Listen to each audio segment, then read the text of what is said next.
Can Zay silence the chorus? The Crucible of Aeria, the world of Siram, screamed as it burned. Above the Crucible of Aeria, the sky was a tapestry of molten gold and festering shadow, torn by fissures that wept embers like tears.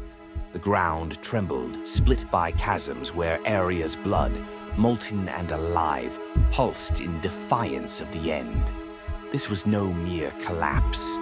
This was reckoning, long in the making, a chorus of gods and monsters clawing for the last whispers of existence. Zay knelt on a ledge of blackened obsidian, her breath ragged, her hands slick with the sap-like blood of the beast she'd slain. Her armor, forged from the scale of such creatures, gleamed faintly, dulled beneath a skin of ash. In her left hand she held a Veilstone, a fractal shard humming with the voices of dead worlds. Weapon and burden both, it pulsed with memory, with failure.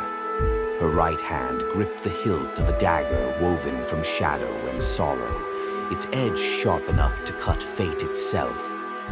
Below, the crucible churned, a vast circular valley where what remained of Aeria fought, loved, and died beneath oblivion's shadow.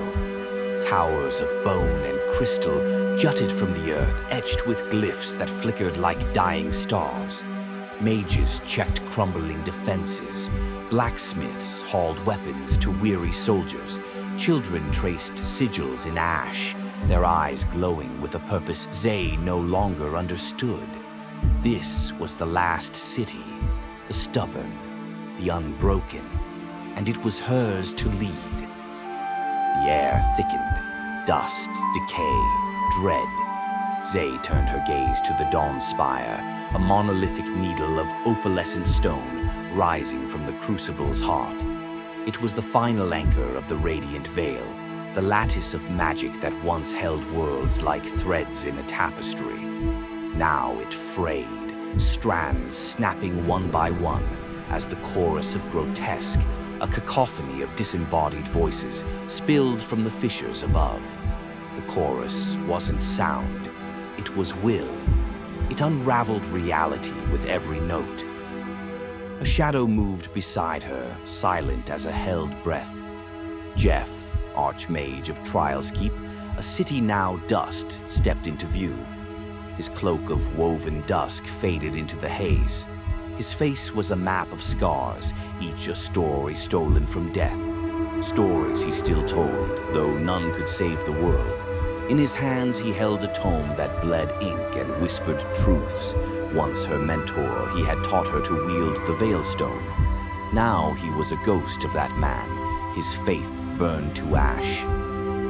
You're staring at the spire again, he rasped, voice like dry pages turning. Waiting for it to sing you a miracle? Zay's lips twitched, not quite a smile. I'm hoping it holds long enough for us to try. The veil's weakest there. If we bind the stone, we might silence the chorus. For a while. Jeff's frost-pale eyes flicked to the shard. And if it shatters? If the Veilstone breaks and the voices of 1,000 worlds pour through? He leaned close, his breath cold. You'll doom us faster than the chorus ever could. Then I'll sing louder, she said. Her voice was steady, but her heart thundered. She rose, her dagger humming softly. You taught me the Veilstone echoes creation. It binds every world together, whether we believe in it or not. If it can't save us, what's the point of carrying it? He laughed, a sound like ice cracking.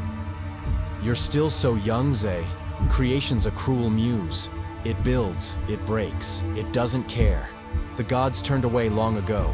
The Veilstone's no savior. It's just a witness. She turned from him, eyes drawn to the crucible below.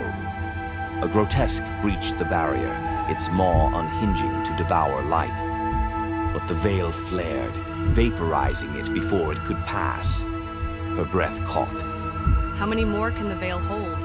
No time for doubt. The chorus's cry sharpened.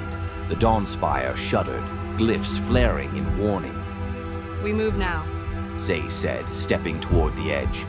spire, the stone. It's our only shot. Jeff caught her arm, grip iron. And when it fails? When you stand before the chorus and it consumes you? What then, Zay? She met his gaze, her voice was quiet, but it cut like glass. Then I make sure I'm the last thing it swallows. She pulled free and leapt, her armor catching the ember light as she plunged into the crucible. Jeff watched her fall, his spellbook heavy in his hands. For a moment he stood alone, the chorus curling around him like a lover's whisper. Then, cursing softly, he followed, a shadow trailing a star into the heart of the end. Thanks for stopping by and sharing a story with me. Please leave a comment and drop a like if you enjoyed this video. Consider subscribing for more stories and writing prompts to fuel your creative minds. New adventures are always just around the corner. And remember, never stop creating.